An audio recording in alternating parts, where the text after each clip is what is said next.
So next up, strategy 3, better training practices. This is again part of prevention and something I talk about all the time, so I'm not going to over bore you with it. Capitalize on your increased range of motion from all of stretching and soft tissue work to help improve your technique. So if you squat with your and overload your back too much, try use your new range of motion to sit your hips into the squat to kind of reduce your back angle and try to use your glutes and your legs more in the lift. Set up your training week to week well.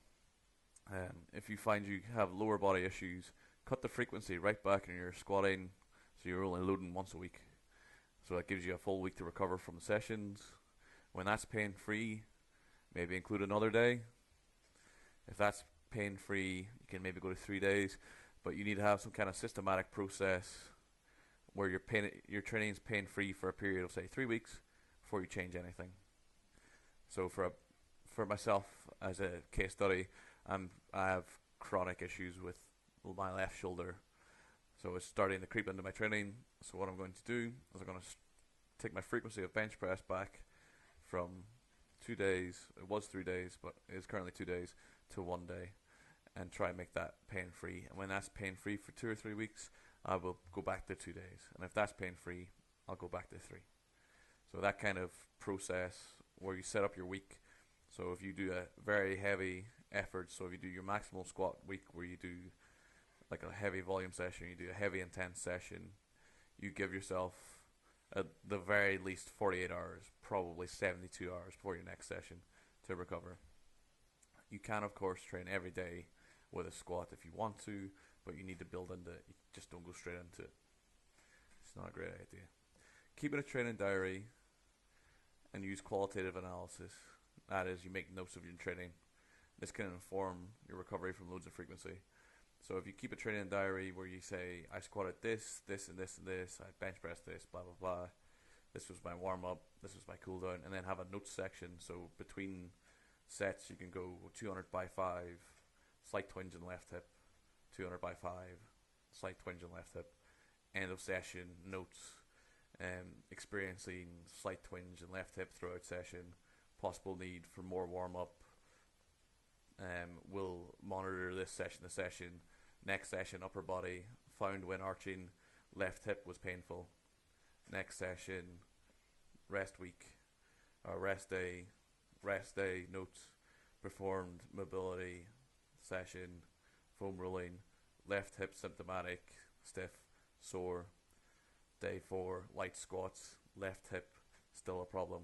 If you see this as a problem, then next week maybe we go reduce load of back squats to 50%.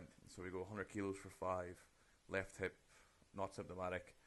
Keep that process going, and then we ramp the intensity back up as we go in a systematic process, and we find after 7 or 8 weeks of management and prevention, 200 kilos for 5, pain-free, and then we're symptomatic free.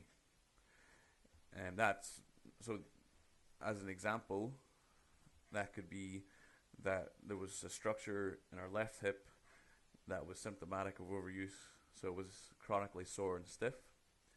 It was offloaded for 8 weeks, it was given the chance to recover, and now it's fine. So the mirror of that example is someone who didn't deload the structures and just kept loading and loading and loading, and by week 4 they're up to 230 kilos for 3 in their squat in their program, and they have acute failure in the hip. Something goes, and then they're out of lifting for 8 months as a result. Or they're constantly trying to load and load and load, and they end up not training properly for a year because they haven't engaged in this process. Training diary is definitely an underused tool, and one that can be used to kind of nip these things in the bud if you're smart about what you do. Taking qualitative notes is a great idea. I would highly encourage people to do it. And then if you want to get fancy, you can use a baseline measure, and the easy one is your heart rate in the morning. So as soon as you wake up, take your pulse, either using your neck or your wrist. Take it for 15 seconds, times by 4. You have your resting heart rate for the day. So typically, if you're fairly physically fit, something like 45 to 55, maybe 60 is a pretty normal heart rate. You can say you're recovered, you're ready to go. If in the morning, if your base heart rate's like 50, and you take it one morning and it's up to 90 or 100, something's up.